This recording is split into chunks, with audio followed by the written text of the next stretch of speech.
Uingereza imeshutumu Iran kwa kuteka uchumi wa dunia.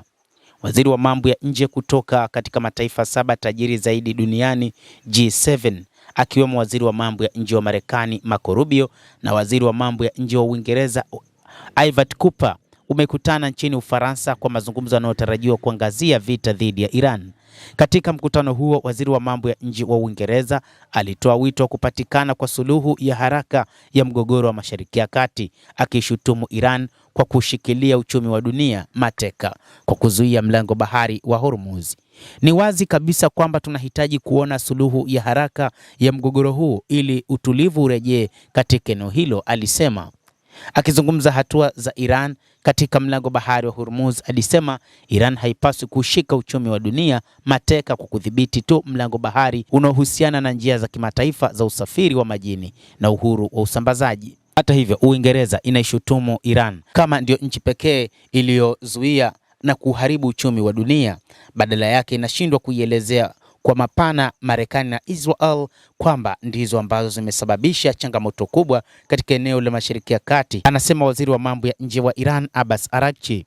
Waziri huyo alieleza wazi kusema kwamba wakati ambapo baadhi ya mataifa washirika wa Marekani wakionyesha ulimwengu kwamba Iran ina makosa katika kujilinda, wanaamini kwamba Marekani na Israel zilikuwa sahihi, lakini wakumbuke Iran haikuanzisha ugomvi katika eneo hilo la Mashariki ya Kati, isipokuwa ni mataifa hayo ya Marekani na Israel kuanzisha ugomvi kwa kuwaua viongozi wake, na kwamba kwa sasa endapo wataruhusu mlango bahari wa Hormuz kutumika, ni wazi Marekani inaweza ikapitisha wanajeshi wake itakavyo na kuharibu mazingira zaidi katika taifa hilo la Iran. Kwa hivyo inaonekana kwamba mlango bahari wa Hormuz ni kama vile ni ngao kubwa kwa Iran wakati huu, na kwamba inaulinda vilivyo mlango huo bahari na kutoruhusu aina yoyote ya meli kupenya katika mlango huo.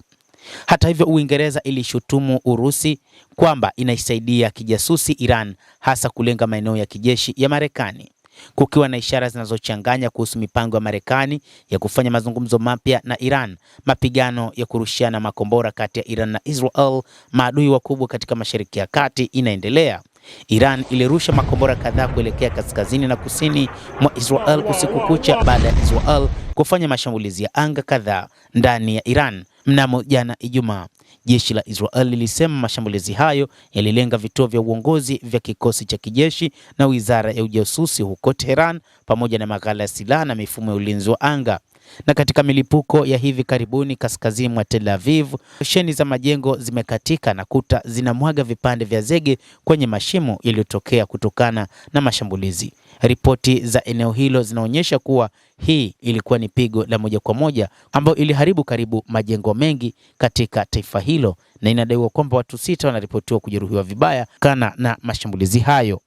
Bado Uingereza inaamini kwamba Urusi inatoa msaada mkubwa wa kijasusi katika Jamhuri ya Kiislamu ya Iran, na wakati huu iliangazia maeneo ambayo Iran inaweza kushambulia, maeneo ambayo kimsingi ni mali za Wamarekani katika eneo la Mashariki ya Kati. Na hata wakati huu inailaumu Iran kwamba imeuvamia uchumi wa ulimwengu na imeuteka kama mateka uchumi wa dunia. Endelea kutufuatilia mtazamaji, na nikusihi usisahau kulike, kucomment, kadhalika kusubscribe channel yetu hii upate habari hizi kwa mapana kupitia The World News. Mimi ni Adam Hussein, endelea kuwa nasi wakati wote, endelea kutufuatilia upate habari hizi kwa mapana.